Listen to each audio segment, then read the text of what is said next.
Huwag mong piliin ang taong mayaman lamang. Ang piliin mo ang taong marunong kang pahalagahan at respetuhin. Ang kayamanan ay pwedeng mawala o dumami.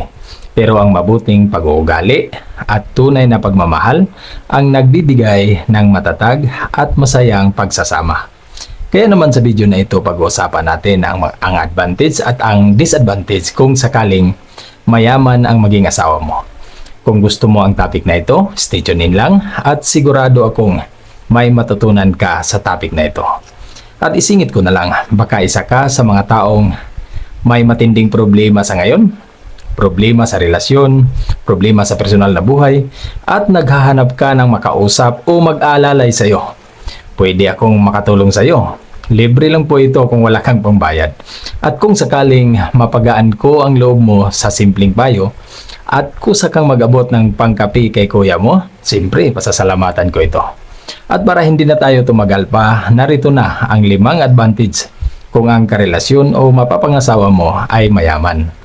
Una na dyan ay mas panatag ang kinabukasan ng pamilya dahil mas madaling matugunan ang pangangailangan tulad ng pagkain, tirahan, edukasyon at pangangalagang pangkalusugan. At ang pangalawa, mas mabilis makabangon sa oras ng krisis dahil may sapat na ipon o kakayahang tustusan ang mga hindi inaasahang gastusin. At ang pangatlo, mas maraming oportunidad para umunlad dahil may kakayahang mag-invest sa negosyo, pag-aaral o iba pang paraan upang mapalago pa ang kabuhayan. At ang pangapat, mas nababawasan ang stress tungkol sa pera. Kaya mas maraming oras at lakas ang maaaring ilaan sa pamilya at sa relasyon. Panglima, mas malawak ang kakayahang tumulong sa mga mahal sa buhay at sa ibang tao kung ang naging asawa mo ay may mapagbigay at may malasakit. Pero mahalagang tandaan na ang mga ito ay posibleng benepisyo lamang. Ang yaman ay hindi garantiya ng masayang pagsasama. At narito naman ang 5 disadvantage kung ang karelasyon o ang mapapangasawa mo ay mayaman. Una na dyan, maaaring maging mapagmataas sa sarili kung hindi maganda ang kanyang ugali at iparamdam sa iyo na mas mababa ka.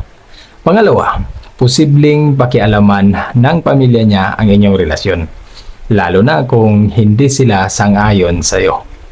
At ang pangatlo, maaaring mawala ng pantay na boses sa mga desisyon kung siya ang laging may kontrol dahil sa pera.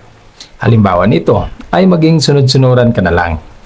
At ang pangapat, mas mahirap malaman kung sino ang tunay na kaibigan o nagmamahal dahil may mga taong lumalapit dahil sa kanyang yaman. Panglima, maaring maging kampante sa pera ngunit kulang sa oras, pagmamahal at atensyon. Kaya kahit komportable ang buhay, maaari pa ring maging malungkot ang relasyon.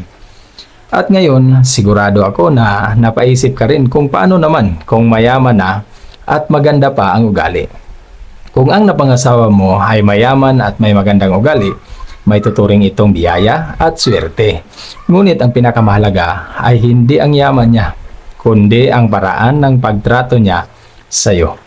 Dahil ang pera ay nagbibigay lamang ng kaginhawaan, pero ang mabuting ugali, respeto, katapatan, at pagmamahal ang nagbibigay ng tunay na kaligayahan at pangmatagalang pagsasama. Ang kayamanan ay bonus lamang, ngunit ang mabuting puso ay kayamanan na hindi kayang bilhin ng pera. Tandaan na hindi lahat ng mayayaman ay ganito. Ang mga ito ay posibleng hamon lamang. Ang tunay na sukatan ng magandang relasyon ay ang respeto, katapatan, tiwala at mabuting pag-uugali, hindi ang dami ng pera.